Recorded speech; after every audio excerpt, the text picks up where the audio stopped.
అమ్మా. దేవుని ఉచితమైన కృప చేత మనందరి జీవితకాల పర్యంతంలో దేవుడు మరొక లెంట్ కాలము అనుగ్రహించారు. అందుని బట్టి దేవుడు నామానికి మనందరి పక్షంగా కృతజ్ఞతాస్తుతులు చెల్లిస్తూ మీ అందరికీ నేను అందరికీ వందనాలంటే ఈ సమయాన దేవుడు ఇచ్చిన ఈ లెంట్ కాలాన్ని బట్టి మొదటగా దేవునికి స్తుతులు చెల్లిద్దాం. గత లెంట్ కాలంలో ఉన్న అనేక మంది ఈరోజు మనతో లేరు. అయినప్పటికీ కూడా మనమేమో గొప్పవారం కాదు. దేవుడిచ్చిన ఈ మంచి సమయాన్ని మనం సద్వినియోగం చేసుకుందాం. లెంట్ అనే పదానికి చీల్చబడుట లేక చిగురించుట అని అర్థాన్ని మనం చూడవచ్చు. సరే, ఈ సమయాన్ని అయితే నేటి పాఠంలోనికి మనం వెళదాం. లోకాసు సువార్త 4వ అధ్యాయం సువార్త పాఠాన్ని కేవలం తెరిచి పట్టుకోనండి. సాధారణంగా ఈ లెంట్ కాలంలో ఈ పాఠం అనేది మనకి తరచుగా ప్రతి సంవత్సరం కూడా వస్తూ ఉంటుంది. అయితే మనము ఏమి నేర్చుకోవాలి ఈ యొక్క పాఠం నుంచి అనే కోణంలో ఈ పాఠాన్ని ఆలోచించేద్దాం. లోకాసు సువార్త 4వ అధ్యాయం మొదటి 3 వచనాలు చూద్దాం. లోక 4:3. యేసు పరిశుద్ధాత్మ పూర్ణుడై యోర్దాను నుండి తిరిగి వచ్చి 40 దినములు ఆత్మచేత అరణ్యములో నడిపింపబడి అపవాది చేత శోధింపబడుచుండెను.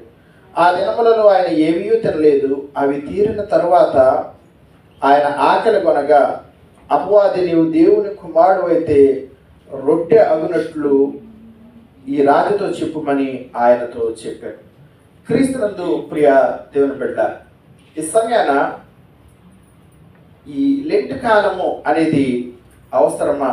లెంటు పాటించమని బైబిల్లో ఉందా? ఇలాంటి కొన్ని క్వశ్చనైర్స్ తరచుగా ఫేస్బుక్లో లేకపోతే వాట్సాప్లో ఈ కాలంలో క్రైస్తవులైన వారే రైజ్ చేస్తున్న పరిస్థితి.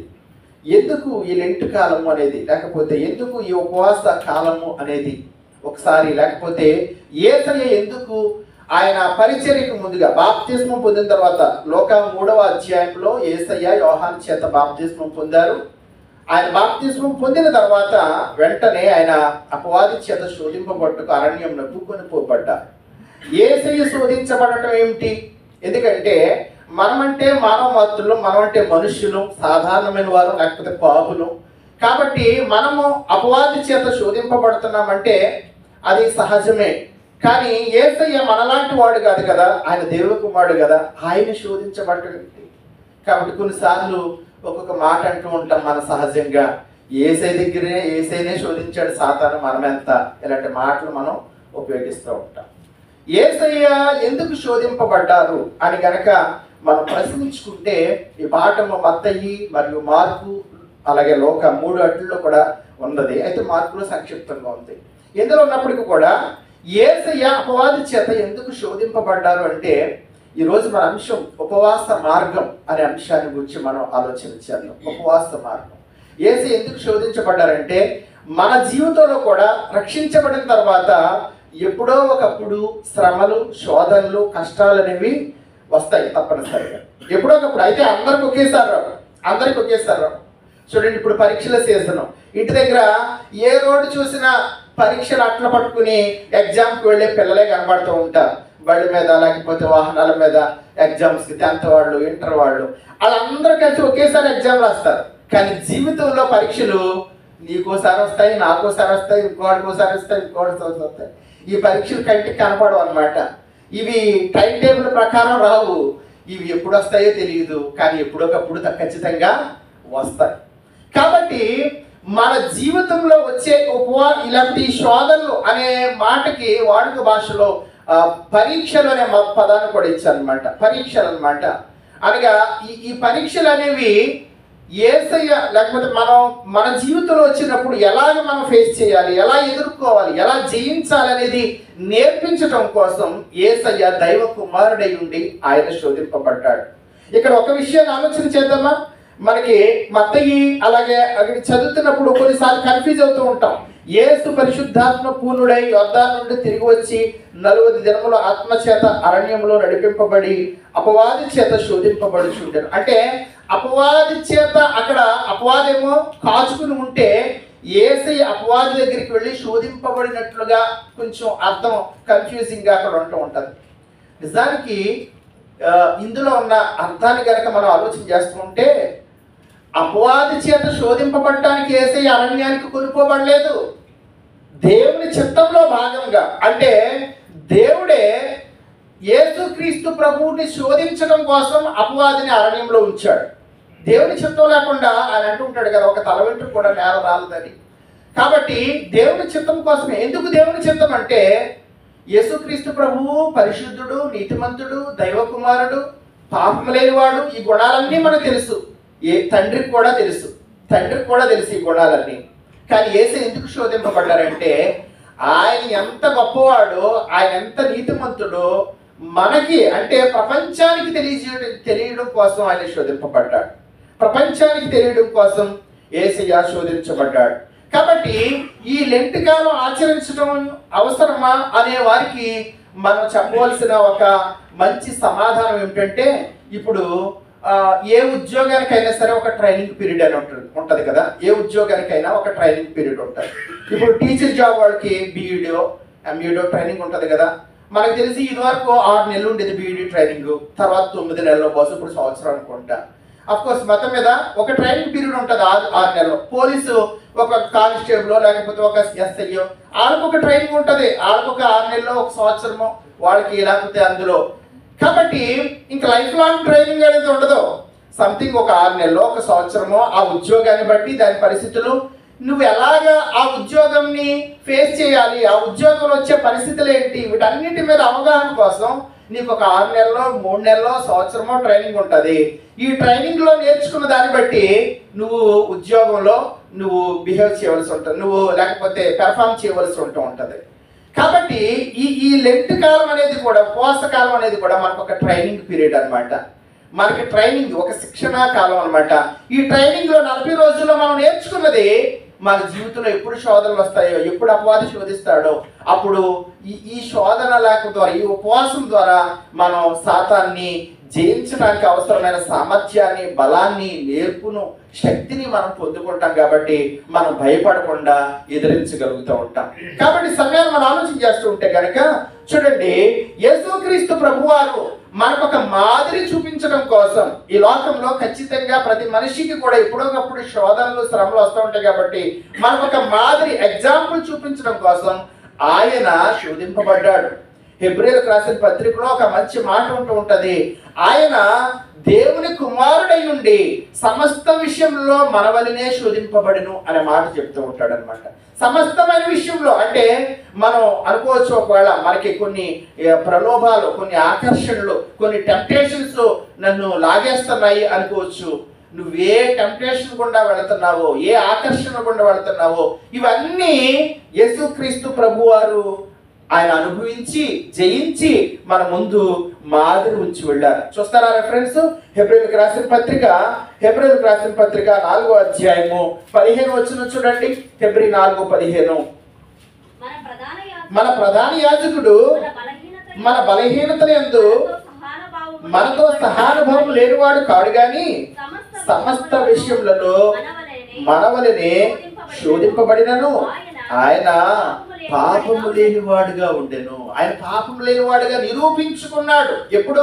శోధింపబడిన తర్వాత.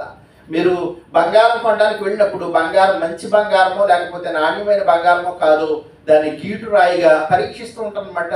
అందులో ఎంత పర్సెంటేజ్ బంగారం ఉంది, ఇది 916 లేకపోతే 24 క్యారెక్టా, 23 క్యారెక్టా, 18 క్యారెక్టా, అది పరీక్షించబడినప్పుడే కదా దానిలో ఉన్న లేకపోతే ఎంత స్వచ్ఛమైనదో తెలుస్తుంది, ఎంత నాణ్యమైనదో తెలుస్తూ ఉంటుంది. మన జీవితంలో కూడా పరీక్షలు అనేవి మనలో ఉన్న నాణ్యతను బయటికి తీసుకురావడం కోసము కొన్నిసార్లు దేవుడు అనుమతిస్తూ ఉంటాడు. కాబట్టి యేసయ్య మనకి మాదిరి ఉంచడం కోసం ఆయన ఈ 40 దినాల ఉపవాస కాలంలో ఆయన అపవాది చేత శోధింపబడ్డారు. సరే, అక్కడ మనం నేర్చుకోవాల్సిన మాట ఏంటంటే 2వ వచనంలో, కేవలం మీరు లోక 4 తెరిచి చూసుకోండి చాలు, అపవాది చేత శోధింపబడుచుంటాడు. అపవాది వాడు ఎలా ఉంటాడు? నల్లటి డ్రెస్ వేసుకుని, పెద్ద పళ్ళు వేసుకుని, లేకపోతే ఒక రూపం మనకు కనబడుతూ ఉంటుంది. అందరి దగ్గరికి సాతాను అలాగే రాడు. నిజానికి ఈ అపవాది అనే మాటకి ఇంకొక వెర్షన్లో ఏమనుందంటే డయాబోలోస్ అనే గ్రీకు పదం ఇచ్చారు. దానికి దుష్ప్రేరేపణ చేసేవాడు అని అర్థం ఉందంట. అంటే మన ఆలోచనల్ని పక్కదారి పట్టించేవాడు. లేకపోతే మన దగ్గరకు వచ్చి యేసు ప్రభు వారి దగ్గరికి వచ్చినట్లుగా నువ్వు దేవాలయం నుంచి దూకు, ఈ రాళ్ళు రొట్టెలుగా చేసుకో, మన దగ్గరకు వచ్చి ఇలాంటి టెంప్టేషన్స్ ఇలాంటి శోధన ఏమి చేయడు. మనల్ని దుష్ప్రేరేపణ చేసేవాడు. మన ఆలోచనల్ని లేకపోతే మనల్ని పక్కదారి పట్టించి మన లోకము వెంట మనల్ని లేకపోతే దేవుని మార్గం నుంచి దారి తప్పించేవాడు, గురి తప్పించేవాడు అపవాది అని చేర్చబడ్డది. కాబట్టి సమయాన్ని మనం ఆలోచన చేస్తుంటే ఈ యొక్క ఉపవాస కాలం అనేది మనకు ఒక ట్రైనింగ్ పీరియడ్. ఈ సమయాన్ని ఆలోచన చేస్తుంటే ప్రతి మతంలో ఇప్పుడు రంజాన్ మాసం జరుగుతుంది కదా, మన సహోదరులు అందరూ కూడా వారు ఉపవాసము ఉంటున్నారు. వారు కూడా ఒక ఉపవాస కాలం ఉంది, ఒక 4 రోజుల పాటు ఉపవాసం. అలాగే హిందువులు కూడా వారికి ఒక ఉపవాస కాలం ఉంటూ ఉంటుంది, కార్తీక మాసము సంథింగ్, లేకపోతే వారు ఆ కాలంలో వాళ్ళు ఉపవాసం ఉంటూ ఉంటారు. ప్రతి ఒక్క మతంలో కూడా ఈ ఉపవాస కాలం అనేది ఏర్పాటు చేయబడ్డది. ఎందుకు ఏర్పాటు చేయబడ్డదంటే ఈ ఉపవాసం ద్వారా చాలా ప్రయోజనాలు ఉన్నాయని మన పూర్వీకులు ఎప్పుడో కనిపెట్టి ఈ మార్గాన్ని భక్తికి అలవాటు చేశారనమాట. భక్తికి ఎలాగా ఉపవాసం ఉంటుంది అనేది డాక్టర్ గారి దగ్గరికి వెళ్ళాం అనుకోండి, అంటే ఇదివరకు డాక్టర్లు అయితే జ్వరం వస్తే నువ్వు భోజనం మానేయాలని చెప్పేవారు. ఎందుకంటే భోజనం మానేస్తే కనుక మన బాడీ ఆటోమేటిక్గా రిపేర్ చేసుకుంటూ ఉంటుందంట. మనలో ఉన్న వ్యర్థమైన వేస్టేజ్ అంతా వెళ్ళిపోయి మనకు ఆరోగ్యము సహజంగా కొంత అంటే వేస్ట్ మెటీరియల్ అంతా బయటకు తొలగించబడి సహజంగా పునర్నిర్మించుకుంటూ ఉంటుంది, రిపేర్ చేసుకుంటూ ఉంటుంది. కానీ ఈ రోజుల్లో అయితే నువ్వు ఉపవాసం అక్కర్లేదు, నువ్వు శుభ్రంగా తినేయచ్చు, నీకు ఏం కావాలో తినేయచ్చు అని చెప్తూ ఉంటాం. కానీ ఈ సమయాన్ని ఆలోచన చేస్తుంటే అలాగే ఉపవాసం ద్వారా మన జీవితంలో కూడా ఒక భక్తుడు ఏమంటూ ఉంటాడంటే చూడండి, శిల్పాలు చెక్తూ ఉంటూ ఉంటాడు. శిల్పి ఒక నాణ్యమైన రాయిని తీసుకుని దాన్ని శిల్పంగా చెక్కుతూ ఉంటూ ఉంటాడు. శిల్పంగా అంటే ఆ రాయిని తీసుకుని ఉలితోటి దాని సుత్తుతోటి తన మైండ్లో ఉన్న రూపము వచ్చే వరకు కూడా దాన్ని చెక్కుతూ ఉంటూ ఉంటాడు.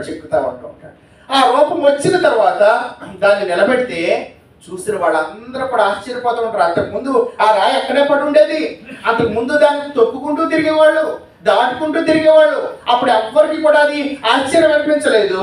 కానీ ఈ యొక్క నేర్పు కలిగిన శిల్పి ఆ రాయిని శిల్పంగా చెక్కిన తర్వాత అబ్బా ఎంత బాగుందండి ఈ శిల్పం, జీవకాలు ఉట్టి పడుతుంది, అసలు చూడటానికి ఎంత లైవ్లీగా ఉందో, చూడటానికి ఎంత ముద్దుగా ఉందో, అసలు ఎట్లా చెక్కారండి ఈ శిల్పాన్ని, ఎక్కడి నుంచి వచ్చింది మీకు ఆర్ట్, ఈ కళ ఎక్కడి నుంచి వచ్చింది టాలెంట్ అంటే ఆ శిల్పి చాలా వినయంగా అన్నాడట, ఏం అక్కర్లేదు, ఈ రాయిని నేను తీసుకున్నప్పుడు ముడి రాయిని ఆ రాయిలో ఏవైతే ఉండకూడని ప్రాంతం ఉందో, ఒక శిల్పం కొరకు అవసరం లేని పదార్థం ఏదైతే ఉందో అవసరం లేని పదార్థం అంతా నేను చెక్కేశాను. అవసరం లేని పదార్థం అంతా వేస్ట్ మెటీరియల్ అంతా తీసేస్తే అవసరమైన పదార్థమే శిల్పంగా ఉంది. అవసరమైన పదార్థం మీ కళ్ళ ముందు కనబడుతుంది, అది మీకు ఇష్టం అవుతుంది, మీ మెప్పును పొందుతుంది అని చెప్పాడు. ఈ సమయంలో ఉపవాసం అనేది కూడా ఎందుకంటే మనల్ని మనం సరి చేసుకోవడం కోసం, మనల్ని మనం సృష్టింపజేసుకోవడం కోసం, మనలో ఉన్న వేస్ట్ మెటీరియల్ ఏదైతే ఉందో, మనలో ఏదైతే అన్వాంటెడ్ ఉండకూడని పదార్థాలు ఉన్నాయో, ఉండకూడని మనస్తత్వాలు ఉన్నాయో అవన్నీ కూడా తొలగించుకోవడానికి ఒక మార్గము ఉపవాస మార్గం. కాబట్టి శారీరక ఆరోగ్యం కోసం చూడండి, ఈ రోజుల్లో వారానికి ఒక పూట ఉపవాసం ఉంటే మంచిదని చెప్తున్నారు డాక్టర్లు. లేకపోతే 15 రోజులకు ఒకసారి, నెలకు ఒకసారి ఉపవాసం ఉంటే కనుక మీ బాడీ అంతా కూడా యాక్టివ్ అవుతూ ఉంటుంది అని డాక్టర్లకు చెప్తున్న మాటలు మీరు అందరూ కూడా తెలుసు. రెండోది మానసిక ఆరోగ్యం కోసం చాలాసార్లు మనం చేయాలనుకుంటూ ఉంటాం, కొన్ని పనులు చేయలేకుండా లేజీగా ఉండిపోతూ ఉంటాం, బద్ధకము, నిర్లక్ష్యము, సోమరితనము, ఇట్లాంటి వాటిని మన మైండ్ లేకపోతే మన మనస్సు కొన్నిసార్లు ఫేస్ చేస్తూ ఉంటుంది.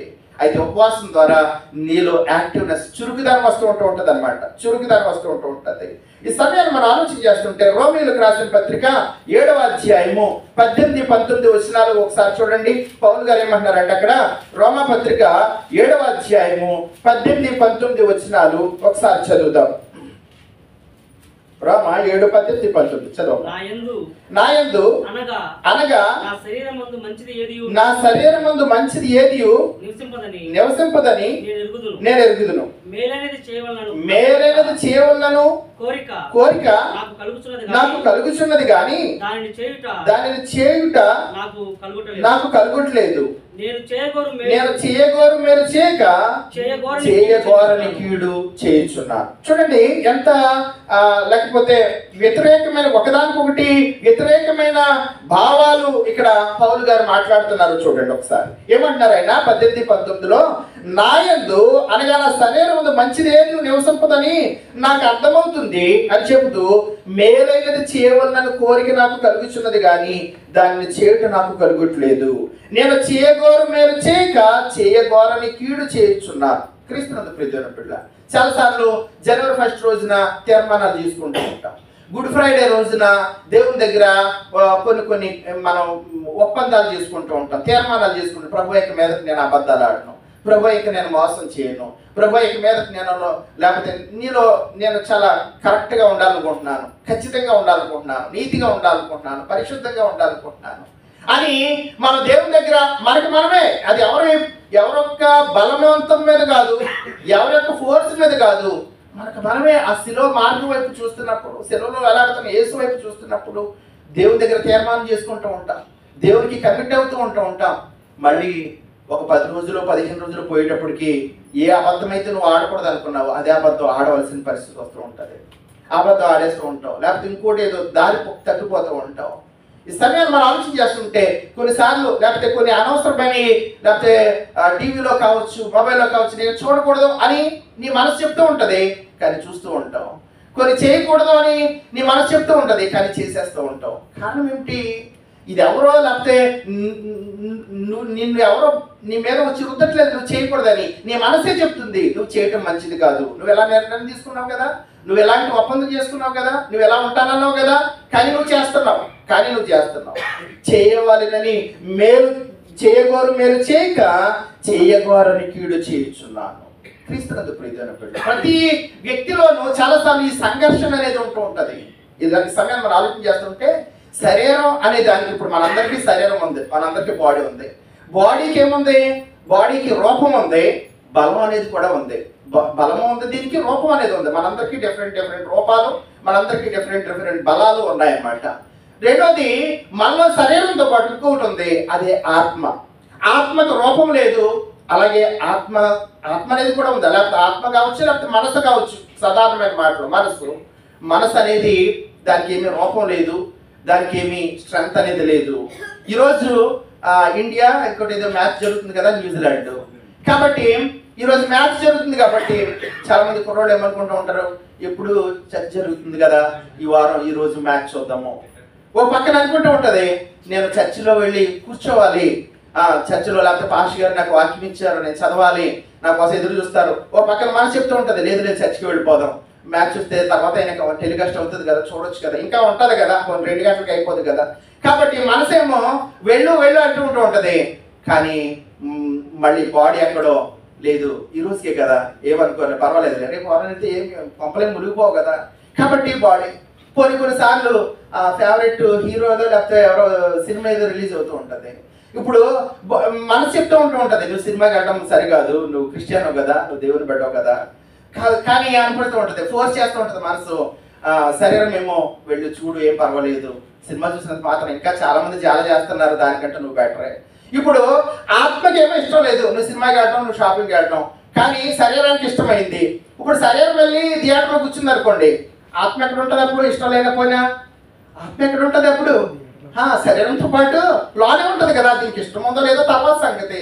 అంటే ఆత్మ యొక్క బలం బలహీనమైపోయింది కాబట్టి శరీరం చెప్పినట్టు వినవలసిందే, దానికి ఇష్టం ఉందో లేదో తర్వాత.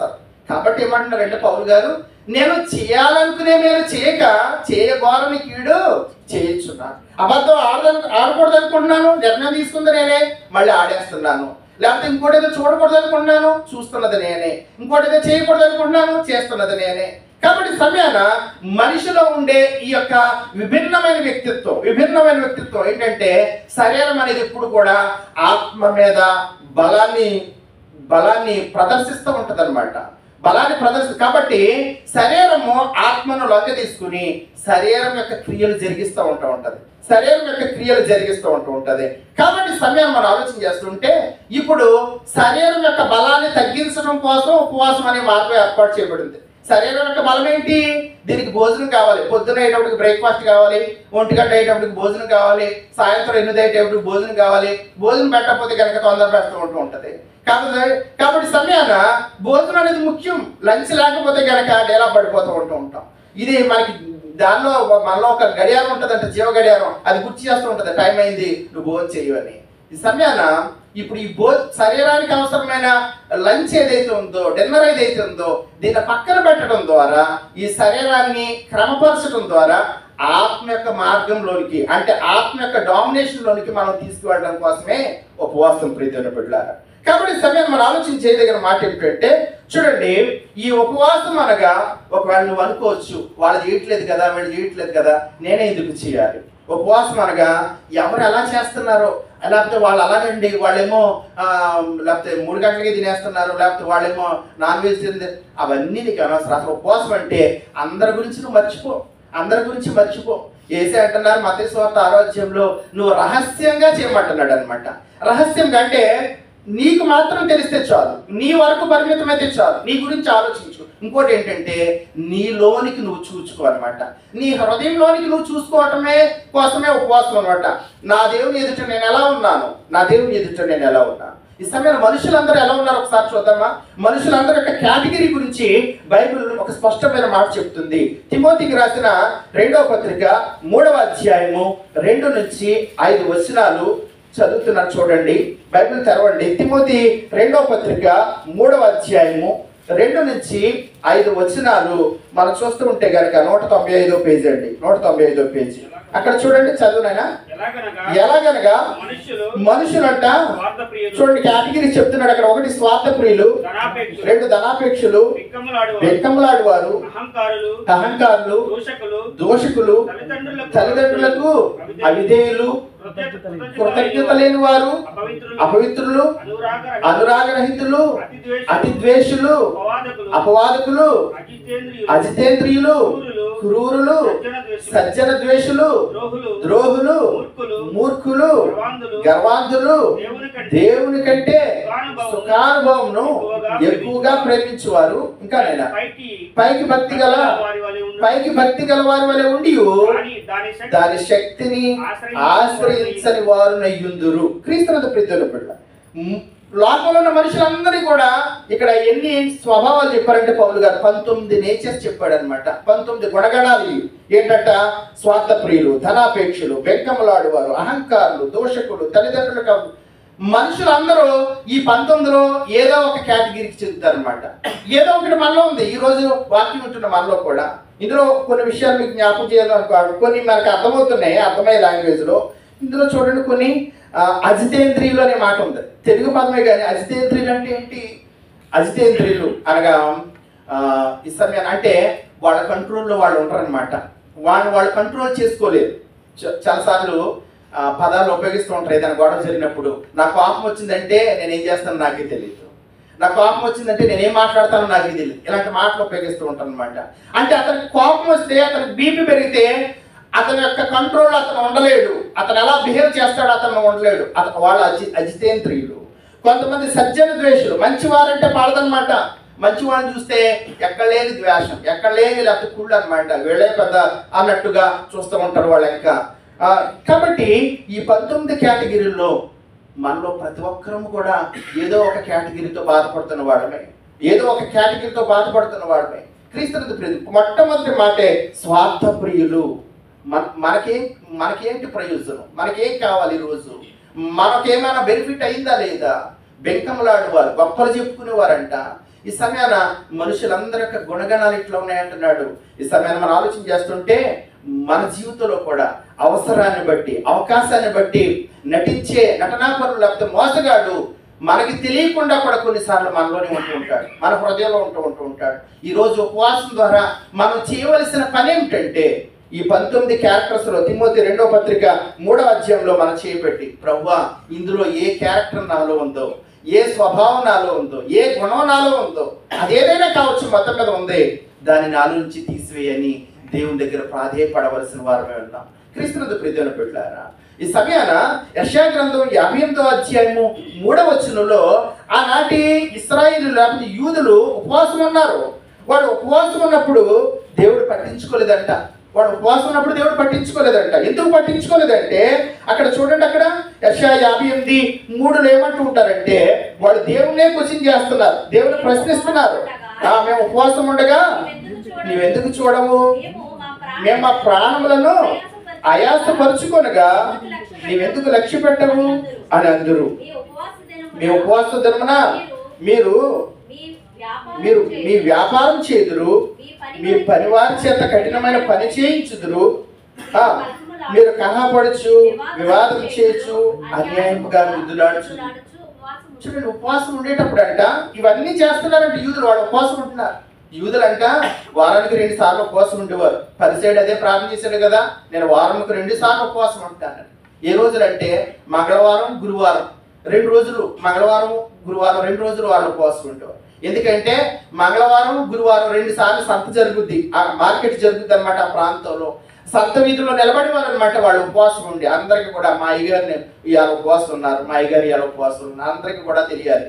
క్రీస్తునందు ప్రియమైన బిడ్డ, అన్యాయం గంట ఇక్కడ వ్యాపారం చేయడం అంటే బిజినెస్ చేయడం అనే కాదు, నీ హృదయంలో ఏవైతే ఇందాక చెప్పుకున్నట్లుగా ఉండకూడనివి అన్వాంటెడ్ థింగ్స్ ఏవైతే పెట్టుకుంటున్నావో, అది స్వార్థం కావచ్చు, లాభాపేక్ష కావచ్చు, ఇంకోటి కావచ్చు, తల్లిదండ్రులకు అవిధేయత కావచ్చు, అహంకారం కావచ్చు, ఈ రోజున అవి పెట్టుకుని కనుక మనం భోజనం మానేస్తే దేవుడే పట్టించుకోడు. నువ్వు భోజనం మానేసినంత పాత్ర. భోజనం మానేయటం కంటే ముఖ్యమైనది ఏంటంటే మనలో ఉన్న చెడు లక్షణం తీసివేసుకోవటం, మనలో ఉన్న ఏదైతే చెడ్డ లక్షణం ఉందో అది తీసివేసుకోవటం. దావీదు కీర్తనాకారుడు అందుకే ప్రార్థిస్తూ ఉంటాడు 139 ఆఖరి వచనంలో, దేవా నీకు ఆయాసకరమైనది ఏదైనా నా యందున్నదేమో చూడుము. నీకు ఆయాసకరమైనది ఖచ్చితంగా ఉండే ఉంటుంది. ఆ ప్రార్థన, అలాంటి ఆలోచన ఎప్పుడైనా మనకు వస్తుందా? ఈ సమయాన్ని ఆలోచించేయండి ప్రియమైన బిడ్డలారా. యేసయ్య శిలువ ముందు కొంతమంది అనుకుంటూ ఉంటారు, యేసయ్య నా కోసమే నువ్వు గాయాలు పొందావా, నా కోసమే మేకులు దగ్గొట్టించుకున్నావా, నా కోసమే. ఇది ఇప్పుడు చేయవలసిన ప్రార్థన కాదు. ఈ సంతాపము లేకపోతే ఈ విలాపం ఇప్పుడు చేయవలసిన పని కాదు, అది జరిగిపోయింది. ఇప్పుడు చేయవలసింది ఏంటంటే, ప్రభువా నీ శిలువ ముందు నాలో ఏ లోపం ఉంది, నాలో ఏ పాపం ఉంది, ఏ కల్మషం ఉంది, ఏ చెడు ఉంది, ఏ దుర్మార్గం ఉందని మనం సరి చేసుకోవటం. ప్రియమైన బిడ్డ, సరి చేసుకోవటం. ఉపవాసం అనగా చూడండి, 2 పదాల కలయిక, ఉప ప్లస్ వాసం. ఉపవాసం అంటే మనం ఉంటున్న ప్రదేశంలో కాకుండా వేరే ప్రాంతంలో నివసించడం. చూడండి, మనకి కొన్ని ఆఫీసులు ఎక్కడో హైదరాబాద్లో, ఢిల్లీలో మెయిన్ ఆఫీస్ ఉంటూ ఉంటుంది. కానీ మన ఊరిలో అది రాజమండ్రిలోనో, భీమవరంలోనో, పాలకుల్లోనో బ్రాంచ్ ఆఫీస్ ఉంటూ ఉంటుంది. ఎల్ఐసి ఆఫీస్ ఎక్కడ ఉంటుంది, బస్సు ముంబై అక్కడ ఉంది అనుకుంటా. కానీ దాని బ్రాంచ్ ఆఫీసు మన ఊర్లో ఉంటూ ఉంటుంది అనమాట. మనకేమైనా కావాలంటే అక్కడికి వెళ్ళి పని చేసుకోవచ్చు. అలాగే ఉపవాసం అనగా మనకి దగ్గరగా ఎలాగైతే బ్రాంచ్ ఆఫీస్ ఉందో మనం దేవునికి దగ్గరగా జీవించడం. 91వ కీర్తన ఈరోజు పాతమందిర పాఠంలో 91వ కీర్తన 9వ వచనంలో ఆ కీర్తనాకారుడు చెప్తున్న మాట ఏంటంటే, నువ్వు యెహోవా నీవే నా ఆశ్రయమని, నీవు మహోన్నతుడైన దేవుని నీకు నివాస స్థలముగా చేసుకున్నావు. దేవుని నివాస స్థలముగా చేసుకోవటమే ఉపవాసం. ప్రియమైన బిడ్డ, దేవుని నివాస స్థలంగా చేసుకోవటం. పౌలు గారు అంటూ ఉంటారు, ఇదిగో మీ దేహము దేవుని పరిశుద్ధాత్మకు నిలయమని మీరు ఎరుగరా. దేవునికి పరిశుద్ధాత్మకు మన హృదయం ఎలా నిలయమవుతుంది, మన శరీరం ఎలా నిలయమవుతుంది? అందుకోసం ఎక్సర్సైజ్ ఈ ఉపవాసం. ఈ సమయం చూడండి, ఒక మాట జ్ఞాపకం చేస్తుంటాడు. యెషయా గ్రంథం 57వ అధ్యాయం 15వ వచనంలోనే, యెషయా గ్రంథం 57:15లో యెషయా ప్రవక్త మరొక మాట చెప్తున్న మాట ఏమిటంటే 57:15, మహాగణుడును మహోన్నతుడును పరిశుద్ధుడును నిత్య నివాసునైన వాడు ఇలాగూ సెలవిస్తున్నాడు, నేను మహోన్నతమైన పరిశుద్ధ స్థలంలో నివసించువాడను, అయినను వినయము గల వారి ప్రాణమును ఉజ్జింపచేయుటకును, నలిగిన వారి ప్రాణమును ఉజ్జింపచేయుటకును. చూడండి అక్కడ, వినయము గల వారి యొద్దను, దీన మనస్సు గల వారి యొద్దను ఎక్కడంట? వినయము గల వారి యొద్ద, దీన మనస్సు గలవారు. ఈ 2 ఎలా వస్తాయంటే ఉపవాసం ద్వారా వస్తాయి. ఉపవాసం ద్వారా మన శరీరం యొక్క ఆ రఫ్నెస్ ఏదైతే ఉందో, ఆ కరుకుదనం, ఆ మూర్ఖత్వం, ఆ యొక్క ఆ బల ప్రదర్శన ఏదైతే ఉందో అది తొలగించబడుతుంది. ఇంకొక రెఫరెన్స్ చూస్తారా, ముగించుకుందాం. 1 కొరింథీ పత్రిక 9:27లో పౌలు గారు ఏమంటాడంటే, 1 కొరింథీ 9:27లో అక్కడ రాయబడిన మాట, గాలిని కొట్టినట్లు నేను పోట్లాడటలేదు కానీ ఒకవేళ ఇతరులకు ప్రకటించిన తర్వాత నేను భ్రష్టుడనైపోదునేమని నా శరీరం అంట నలగగొట్టి దానిని లోపరుచుకుంటాను. శరీరాన్ని ఏం చేస్తున్నాడంట? నలగగొడుతున్నాడు. శరీరం నలగాలంటే భోజనాన్ని దూరం పెట్టాలి, అప్పుడు మత్తుపోతుంది. అదే భోజనం చేసాం అనుకోండి, శుభ్రంగా కొద్దిసేపు కునుకు తీస్తే బాగుంటుంది, కొంచెం సేపు రెస్ట్ తీసుకుంటే బాగుంటుంది. ఉపవాసం ద్వారా దేవుడు నీకు చేయాలనుకుంటున్న మేలు ఏమిటంటే, ఉపవాసం అప్పుడు కేవలం భోజనం ఒకటే కదండి, భోజనం తయారు చేసుకోవడానికి ఎంత టైం పడుతుంది? 1 గంటన్నర 2 గంటలు పడుతుంది కదా. ఇవన్నీ రైస్ లేకపోతే కూరగాయలు వండుకోవడానికి, కట్ చేయడానికి. ఈ సమయం అంతా నువ్వు ఎవరి కోసం కేటాయించాలంటే, నువ్వు ఆహారం వండుకునే సమయం, తినే సమయం, ఇది దేవుడి కోసం కేటాయించడం. శరీరాన్ని నలగగొట్టి ప్రీతిని బిడ్డ, శరీరం యొక్క కోరికలను, లోకాశలను, వ్యామోహాలను నియంత్రించుకున్నప్పుడు నీకు వినయము, దీనత్వము అనేది అలవాటు అవుతుంది. కాబట్టి ఆ అలవాటు ద్వారా, ఉపవాసం ద్వారా దేవుని నువ్వు నివాస స్థలంగా చేసుకోగలవు, దేవునికి నువ్వు దగ్గరగా జీవించగలవు, దేవునికి నువ్వు సమీపంగా జీవించగలవు. దేవునికి సమీపంగా జీవించినప్పుడు కోర్స్ వాడు సాతాను గాడు ఎంత బలమైన వాడు, ఎంత శోధించినప్పుడు కూడా వాడిని నువ్వు జయించగలుగుతావు. యేసయ్య జయించాడు, వాక్యం ద్వారానే జయించాడు. ఈరోజు నీకు వాక్యం ఇచ్చాడు. రెండోది ఒక మార్గం చూపిస్తున్నాడు. ప్రియమైన బిడ్డలారా, ఈ లోకంలో మనం లోకాన్ని జయించాలంటే, సాతాన్ని జయించాలంటే, పాపాన్ని జయించాలంటే కనుక ఈ ఉపవాసం అనేది దేవుడిచ్చిన శ్రేష్టమైన మార్గం. దీన్ని ఉపయోగించుకుందామా? దీన్ని మనం సద్వినియోగం చేసుకుందామా? దేవుడికి ఇష్టమైన బిడ్డలుగా జీవిద్దామా? దేవుడిచ్చిన మార్గాన్ని మనం అనుసరిద్దామా? పరిశుద్ధాత్మ దేవుడు మనలో ఉన్న ప్రతి పాపమును, ప్రతి ఒక్క లోపాన్ని కూడా సరిచేసుకుని ఆయనకి ఇష్టడుగా మనం ఆ శిలువ మార్గం వైపు మనం చూడటానికి పరిశుద్ధాత్మ దేవుడు ఇలాంటి కాలంలో మనందరికీ సహాయం చేసి నడిపించును గాక. ఆమేన్. సమస్త